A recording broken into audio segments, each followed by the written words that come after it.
안녕하세요. 영농과 날씨의 한희경입니다.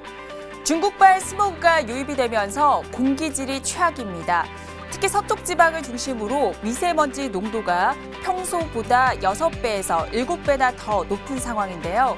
이 때문에 서울, 경기와 충청도, 호남을 중심으로는 초미세먼지 경보와 주의보까지 내려져 있습니다. 지금 우리나라 주변으로 대기가 많이 안정돼 있기 때문에 먼지는 쉽게 해소가 되지 못하겠습니다. 내일은 전국에 걸쳐서 나쁨에서 매우 나쁨 단계가 예상이 되는데요. 오늘보다 더 상황이 나빠질 것으로 예상되는 만큼 마스크를 반드시 착용하셔야겠습니다. 또 연일 포근한 봄 날씨가 이어지고 있습니다. 이번 주 내내 평년 기온을 크게 웃도는 포근한 날씨가 계속되겠습니다. 또 내일은 맑은 뒤에 오후부터는 구름이 많아지겠고요. 모레는 제주와 남해안, 경기 북부와 강원 지방으로 약하게 비 소식이 있습니다. 구름 모습 보시겠습니다. 지금 우리나라 상공에 별다른 구름은 없는 상태입니다. 하지만 서쪽 지방을 중심으로 먼지와 안개가 섞여 있어서 시정이 매우 짧은 상황입니다. 밤사이 서해상에서 만들어진 짙은 해무가 계속 유입이 되면서 내일 오전까지는 서쪽 지방을 중심으로 짙은 안개가 끼는 곳이 많겠습니다. 또 내일 우리나라는 고기압의 영향을 받다가 점차 그 가장자리에 들겠는데요. 따라서 오전 중에는 전국적으로 맑은 날씨를 보이다가 오후부터는 구름이 많아지겠습니다. 미세먼지는 전국에 걸쳐서 나쁨 수준을 보일 것으로 보입니다. 내일 아침 기온은 오늘보다는 살짝 떨어지겠습니다. 춘천이 영하 2도, 서울과 대구가 3도, 청주, 대전, 전주가 2도 선이 예상이 되고요. 북한 역시 평년 기온을 웃돌겠습니다. 강계가 영하 3도, 함흥은 0도가 예상됩니다. 한낮의 기온은 오늘만큼 오르면서 일교차가 크게 벌어지겠습니다. 춘천이 15도, 서울 14도, 광주, 대구, 부산은 17도까지 오르면서 포근한 봄 날씨가 이어지겠고요.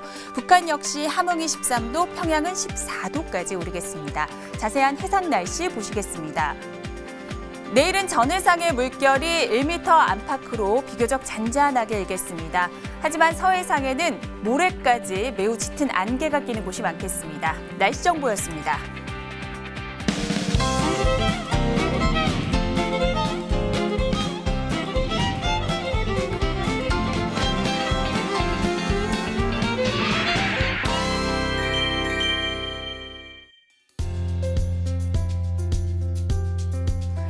한 주를 시작하는 월요일입니다. 오늘은 K웨더의 반기정 센터장과 함께 한 주간의 날씨를 전망해 보도록 하겠습니다. 안녕하세요. 네, 안녕하세요. 월요일의 남자 반기성입니다. 반갑습니다. 네, 미세먼지에 가려진 포근한 봄 날씨가 아쉬운 요즘입니다. 요즘 평년 기온을 3도에서 8도 정도 웃도는 따뜻한 날씨가 이어지고 있는데요. 그만큼 일교차도 크게 벌어지고 있습니다. 센터장님, 지난주 역시 아주 포근했던 것으로 기억하는데 기온상으로는 어땠는지 분석 부탁드릴게요.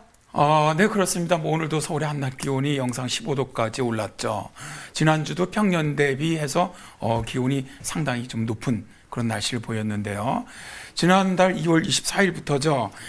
일요일부터 3월 2일 토요일까지 서울, 강원도, 경기도의 평균 기온은 영상 5.5도로 작년보다는 3.7도, 평년보다는 3.5도가 높은 따뜻한 날씨를 보였죠. 이어서 중부지방의 기온도 보겠습니다. 충청남도와 충청북도의 지난주 평균 기온은 영상 5.4도로 작년보다는 2.3도, 평년보다는 3.1도가 높은 온화한 날씨였습니다. 다음에 이제 경상도, 전라도, 제주도를 포함한 남부지방의 지난주 평균 기온은 영상 8.5도로 작년보다는 2.1도, 평년보다는 3.8도가 높은 초봄의 날씨를 보였습니다. 그러니까 지난주 날씨 기온을 갖다 정리하면 말이죠. 전국적으로 평균 한 3도 이상 높았고요. 특히 남부지방 같은 경우는 4도 내외 정도 높았던 아주 따뜻한 날씨를 보였습니다. 네, 지난주에 이어서 오늘도 평년 기온을 크게 웃돌면서 포근한 날씨를 보였습니다. 이제 본격적인 영농철이 다가오고 있습니다. 이렇게 평년보다 일찍 날씨가 따뜻해지면서 병해충 방제를 서둘러야 된다고 하는데요. 자세한 내용을 알아보기 위해서 경남농업기술원의 환경농업연구과 전화 연결돼 있습니다. 이응수 박사님 안녕하세요. 예, 안녕하세요. 네, 반갑습니다. 들어갑니다. 예, 네. 반갑습니다. 올해는 병해충 방제를 서둘러야 한다고 하는데요. 이맘때 발생할 수 있는 월동 병해충들 어떤 것들이 있을까요? 예, 월동 병해충 노지에서 발생하는 것들을요. 주요 월동해충으로는 꼬마 배나무이, 깍지벌레류, 응애류 등이 있는데요. 다수의 거친 껍질 밑이나 틈 또는 부름켜, 가지, 풀, 낙엽 등의 잠복에서 활동을 하고 있습니다. 특히 최근에는 외래충으로 갈색나기 매미충, 꽃매미, 미국 선녀벌레 등이 줄기나 가지 아래에서 알로 활동하면서 그 앞으로 발생과 피해가 증가할 것으로 예상되고 있습니다. 네, 한 해의 안정적인 농사를 위해서라도 병해충 관리에 더욱더 힘을 써야 하는 요즘이 아닐까 생각이 드는데요. 효과적인 방제를 위해서 어떻게 하는 것이 좋을까요? 예, 가수 생육기에 병해충 피해를 줄이기 위해서는 지금 겨울 동안에 가수 안에 숨어있는 병해충의 잠복체를 깨끗이 없애는 게 우선입니다.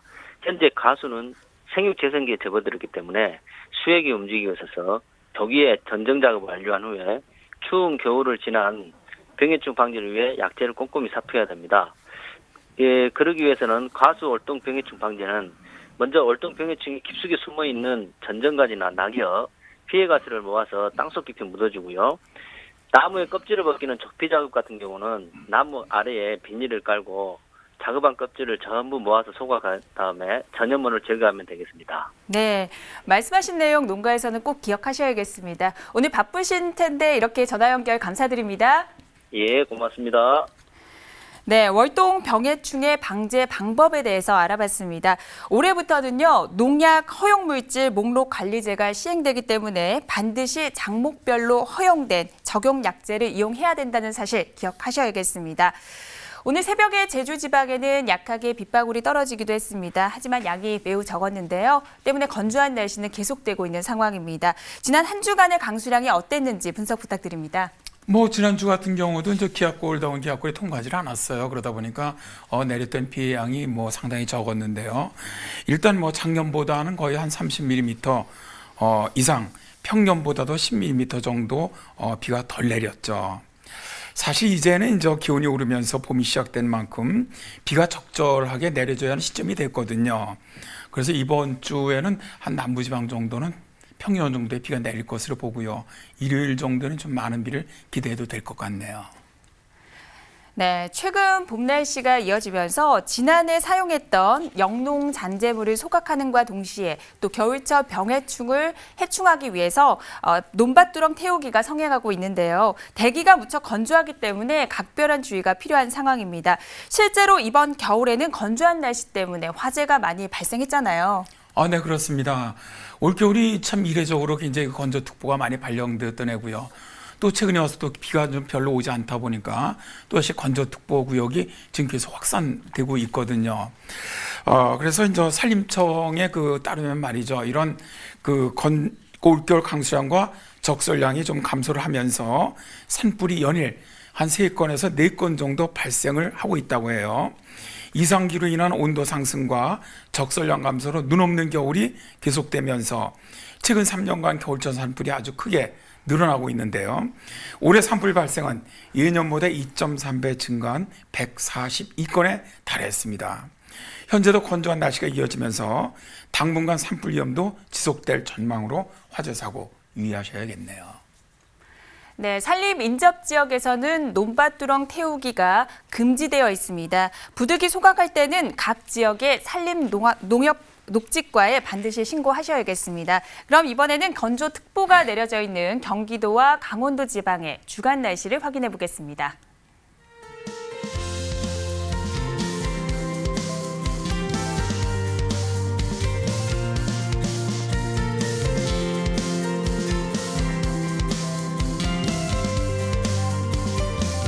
네, 건조한 날씨도 문제지만 대기질이 갈수록 나빠지고 있는 것 같습니다. 지금 서울, 경기와 충청도, 호남 지방에는 초미세먼지 경보와 주의보까지 내려져 있잖아요.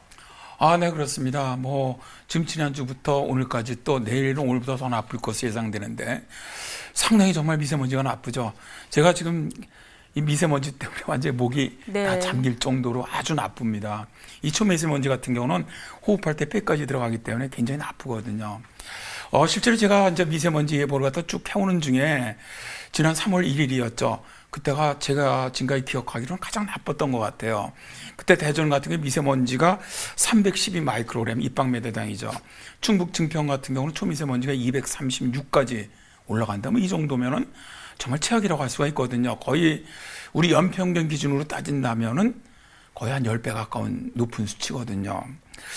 그리고 이제 오늘도 역시 이제 전국의 초미세먼지 농도는 세계보건기구죠. 기준으로 서쪽 지역과 강원 영동 지역은 매우 나쁨 단계, 그 밖의 지역은 나쁨 수준으로 하루 종일 공기가 탁했습니다. 특히 강원 영서를 포함한 그 밖의 지역은 오후 들어서 미세먼지 농도가 더 짙어졌는데요. 이렇게 이례적으로 높은 고미세먼지가 만들어진 것은 중국으로부터 유입된 미세먼지에다가 우리나라가 이동성 고기압권 내에서 대기 정체로 인해서 농도가 급속히 높아졌던 것이 원인이 되겠습니다.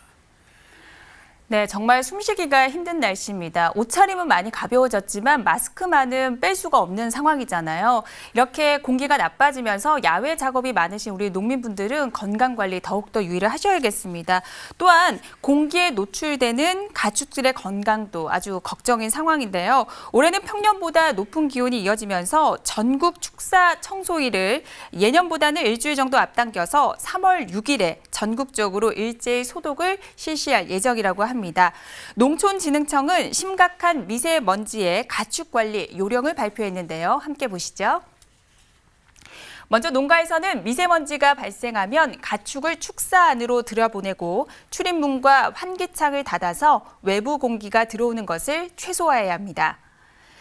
가축 코의 점막이 건조하면 미세먼지가 몸 안에 남아있기 쉽기 때문에 축사 물통에 물 공급이 잘 되고 있는지 매일매일 확인해야 하는데요.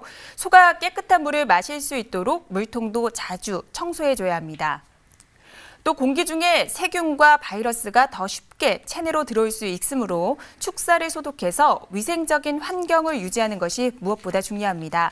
다만 미세먼지를 피하느라 환기를 하지 않으면 축사 안에 암모니아와 같은 유해가스로 인해 질병이 발생할 우려가 있으니까요. 더욱더 주의가 필요한 상황입니다. 소가 미세먼지에 오래 노출됐다면 몸에서 이물질을 털어낸 뒤에 구연산 소독제 등을 분무기로 뿌려서 소독을 해주는데요. 이후에 일주일에서 2주일 동안 건강 상태를 세심하게 관찰하셔야겠습니다. 네, 생방송으로 전해드리고 있는 영농과 날씨, 지금 8시 44분 지나고 있습니다. 지난주에 이어서 오늘도 미세먼지가 최악의 상태입니다. 이번 주 대기질은 어떨지 예보 부탁드립니다. 예, 미세먼지는 이제 앞에서 말씀하신 것처럼 농민뿐만 아니라 가축들의 건강에 위협을 주고 있고요. 또 어떻게 보면 노지작물 같은 게 생육에도 위협적이거든요. 근데 이번 주에도 일단 미세먼지 예보는 그렇게 좋은 것 같지는 않습니다. 화요일은 내일은 전국적으로 나쁨 단계가 예상이 되고요. 수요일은 중부지방으로는 나쁨, 남부와 제주도는 오전까지는 한때 나쁨, 오후에는 보통으로 좋아집니다. 7일에는 오랜만에 전국적으로 보통으로 좋아지겠습니다. 그러나 8일부터 나빠지면서 토요일까지 서부 지역으로는 나쁨, 동부 지역으로는 한때 나쁨이 예상됩니다. 농민 여러분, 이번 주에도 미세먼지 관리 꼭 유의하시기 바랍니다. 네, 이번 주는 목요일 하루 괜찮을 것으로 보이고요. 전반적으로는 대기질이 많이 나쁠 것으로 예상이 됩니다. 야외 작업하실 때 꼭 대기질을 확인하셔야겠습니다. 이어서 이번 주 한 주간의 전국 날씨는 어떨지 전망해 주시죠. 일단 전체적으로는 한 주간 동안 맑은 날씨가 좀 많은 그런 날씨가 이어질 것으로 보이는데요. 일단 먼저 이제 중부 지역, 서울, 경기, 강원 지역이죠. 중부 지역에 토요일까지 대체로 맑은 날씨가 이어질 것으로 보입니다. 다만 수요일은 구름이 좀 많이 낀 날씨, 중부 쪽으로 한두 차례 약하게 빗방울도 예상이 됩니다. 다음에 충청남도와 충청북도 지역도 이번 주간은 수요일만 흐릴 뿐 토요일까지 대체로 맑은 날씨가 이어지겠는데요. 이번 주간엔 7일에 반짝 추위가 예상되니까 건강관리 유의하시기 바랍니다. 다음에 경상도, 전라도, 제주도를 포함한 남부지방은 두 번의 기압골이 통과합니다. 일단 내일은 맑지만 수요일은 흐리고 비가 내리겠고요. 목요일과 금요일은 맑은 후 다시 토요일에 흐려지면서 제주도와 전남 지방으로는 밤부터 비가 내리겠습니다. 네, 이번 주는 전반적으로는 포근한 날씨가 이어지겠고요. 수요일쯤에 제주와 남해안 그리고 일부 경기 북부나 강원도를 중심으로 약하게 비 소식이 있는 상태입니다. 이번에는 역사 속에 기록된 농업 이야기를 통해서 우리 선조들의 지혜를 엿보는 시간이죠. 역사 속의 영농 이야기 지금 바로 만나보시죠.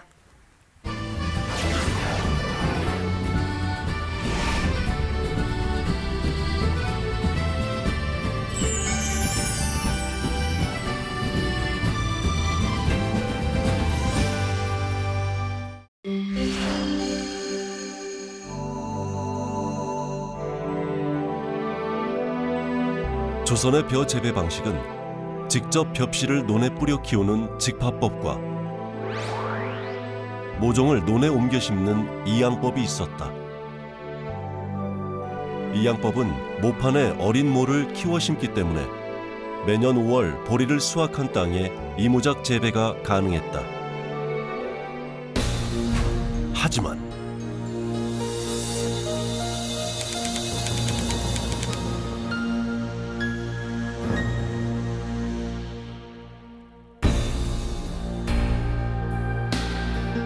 논에 물이 충분해야 가능했던 이양법은 봄 가뭄과 겹치는 시기에 이루어져 농민들은 비를 기다리다 모내기 때를 놓치거나 농사를 망치는 일이 잦았다. 이를 전해 들은 태종은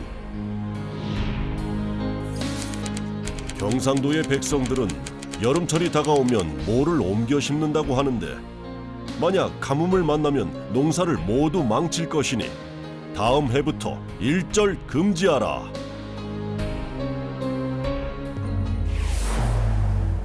하지만 외란과 호란으로 피폐해진 조선 후기. 농업을 재건해야 한다는 움직임이 커졌고 물을 다루는 수리시설이 비약적으로 발전하면서 이양법이 널리 퍼지게 되었다. 이양법의 보급은 생산력을 증가시켰을 뿐만 아니라 경영형 분홍을 형성하게 하여 농촌사회 여러 부분에 큰 변화를 가져왔고 오늘날까지 농업에서는 이양법을 사용하고 있다. 네, 역사 속 영농 이야기. 오늘은 수리시설의 발전으로 이양법이 널리 보급됐다는 내용을 알아봤습니다. 이런 농업의 발전이 환경에는 어떤 영향을 미칠까요? 일단 뭐 농업은 모든 산업 중에서 환경을 갖다 소비하거나 좀 파괴하는 이런 기능도 있지만 실제로 농업을 갖다 보존하는 그런 기능도 갖고 있습니다. 그러니까 어떻게 보면 농업은 환경을 갖다 회복하는 그런 기능을 가지고 있다고 보는데요. 근데 이제 문제는 사실상 이 농업이 환경을 파괴하는 부분도 상당히 크거든요. 뭐 예를 들어서 비료라든가 농약을 좀 오남용한다든가 그래서 자연환경을 좀 파괴한다든가 혹은 어떻게 보면 이 폐비닐 이런 걸 갖다 좀 부적절하게 처리를 한다든가 또 뭐 여러 가지가 있죠. 뭐 이런 과다한 난방으로 해서 탄소 배출을 좀 과다하게 한다든가 이런 것들이 있거든요. 그래서 이제 농민들께서 이런 적절한 비료와 농약을 좀 사용을 하시고 또 폐비닐 갖다가 좀 태우는 거 이런 건 좀 자제해 주시고 자연 에너지를 적절히 활용을 해서 좀 환경을 살리는 이런 농업을 했으면 좋겠네요. 네, 오늘 영농과 날씨에서는 한 주간의 날씨 정보와 함께 역사 속의 날씨 이야기까지 알아봤습니다. 센터장님 오늘 목이 많이 불편하신데 재미있는 이야기 감사드립니다. 네, 고맙습니다. 네. 네, 현재 서울, 경기와 충청도, 호남 지방을 중심으로는 초미세먼지 경보와 주의보가 내려져 있는 상황입니다. 내일은 오늘보다 대기가 더 나빠지겠습니다. 전국에 걸쳐서 나쁨에서 매우 나쁨 단계가 예상되니까요. 반드시 마스크 착용하셔야겠습니다. 저희는 내일 저녁 8시 30분에 찾아뵙겠습니다. 고맙습니다.